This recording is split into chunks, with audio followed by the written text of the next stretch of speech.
BJP নেতা অভিজিৎ দাস তিনি এবার শওকত মোল্লার বিরুদ্ধে অভিযোগ দায়ের করলেন। সেবাশ্রয়ের বিরুদ্ধে, অভিষেক বন্দ্যোপাধ্যায়ের বিরুদ্ধে ভুরি ভুরি অভিযোগ দায়ের করেছেন। এবার শওকত মোল্লা, যিনি শ্রীঘরেই রয়েছেন, তার শিক্ষাগত যোগ্যতায় প্রশ্ন তুলে থানায় গেলেন। বারুইপুর এসপি অফিসে বিজেপি নেতা অভিজিৎ দাস। জীবনতলা থানাতেও লিখিত অভিযোগ।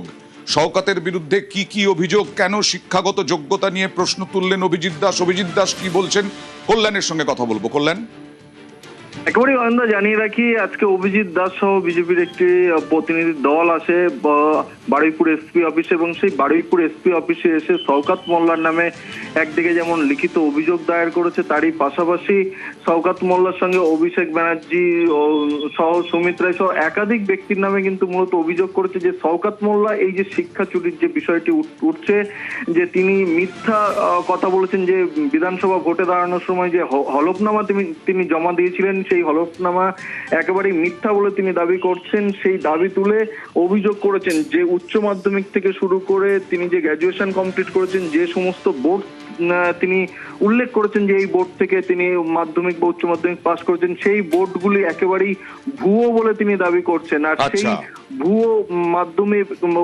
মাধ্যমিক উচ্চ মাধ্যমিক এবং গ্র্যাজুয়েশনের সার্টিফিকেট দিয়েই সে কিন্তু এই নমিনেশন ফাইল এইগুলো সব মিথ্যে বলে অভিযোগ করে থানায় গেলেন। এবার দেখা যাক পুলিশ এই নিয়ে মামলা করে কিনা।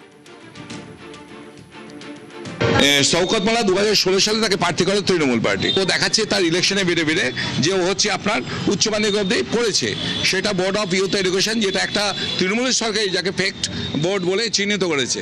রাজস্থান ইউনিভার্সিটি থেকে 2018 সালে এই শওকত মোল্লা সে নাকি বিএ পাস করেছে। তো ওকে রেগুলার ফ্লাইটে করে যেত রাজস্থান টু কলকাতা।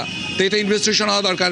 এবং তারপরে দেখা যাচ্ছে 2026-এ ও এবার এভিডেভিট লিখে দিয়েছে ও নাকি মাস্টার ডিগ্রি হোল্ডার পলিটিক্যাল সায়েন্সে, এবং সেটা 2021-এ পাশ করেছে। টোটাল এই যে ফেক সার্টিফিকেটগুলো যে শো করিয়েছে, জালি সার্টিফিকেট চক্রর আর কি সঙ্গে যুক্ত আছে। ও যার রাইট হ্যান্ড, সে অভিষেক ব্যানার্জির এর সঙ্গে কানেকশন আছে কিনা, বা অভিষেকের পিএ সুমিত রায়, অয়ন, এদের কানেকশন আছে কিনা, সেটা ইনভেস্টিগেশন করা জরুরি। এবং এই সমস্ত কিছু নিয়ে আমি আজ কমপ্লেন জমা দিলাম।